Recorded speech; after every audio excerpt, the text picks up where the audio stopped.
Coco Gauff just said something on court that tennis fans almost never hear from a superstar. In the middle of a match, frustrated and searching for answers, she turned toward her box and told her team she'd been doing everything they asked for months, and nothing had improved. That moment might be the clearest window yet into one of the strangest puzzles in modern tennis. Coco Gauff serve. Because here's the confusing part. We're talking about a player who has won Grand Slam titles, finished inside the top 3 in the world, and consistently beats elite opponents. Yet somehow, the same player keeps leading the WTA in one painful category: double faults.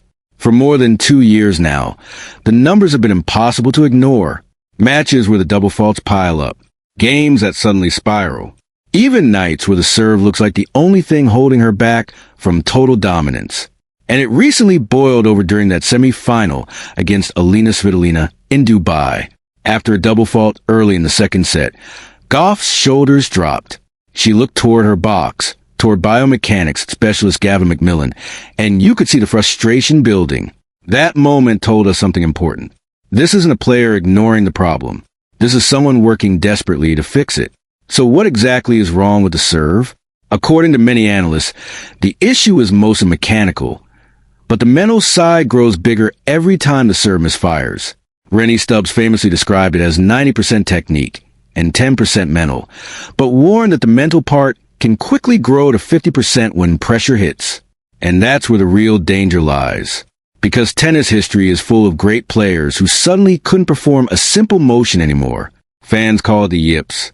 We've seen it with players like Aryna Sabalenka earlier in her career, when double faults nearly derailed her rise. We saw it with Maria Sharapova, Elena Dementieva, and even Alexander Zverev during a stretch where double faults haunted his biggest matches. But here's why Gauff's case is fascinating. Her career hasn't collapsed. Not even close. She's still winning huge matches. She's still lifting trophies. She even captured the U.S. Open, while critics were already talking about her serve. That doesn't usually happen if the problem is purely mental. Former coach Brad Gilbert believes that resilience is the key difference.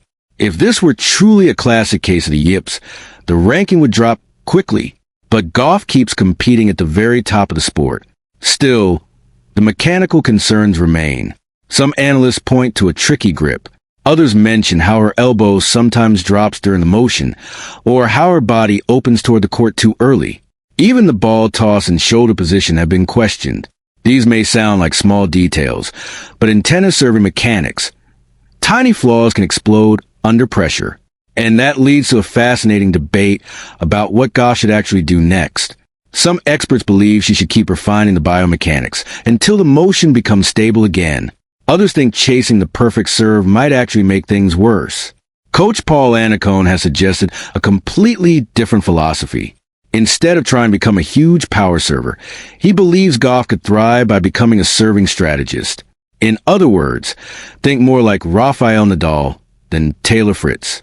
Focus on placement, spin, variety, and the first shot after the serve rather than chasing aces. And honestly, that idea might make sense. Because the most surprising part of this entire story is that Coco Gauff is still one of the best players in the world despite all of this.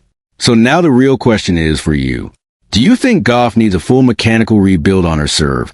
Or should she embrace a smarter tactical style and stop chasing perfection? Let me know in the comments because this debate is far from settled. This is Tennis IQ, where we go beyond the headlines to understand the real stories shaping the future of tennis.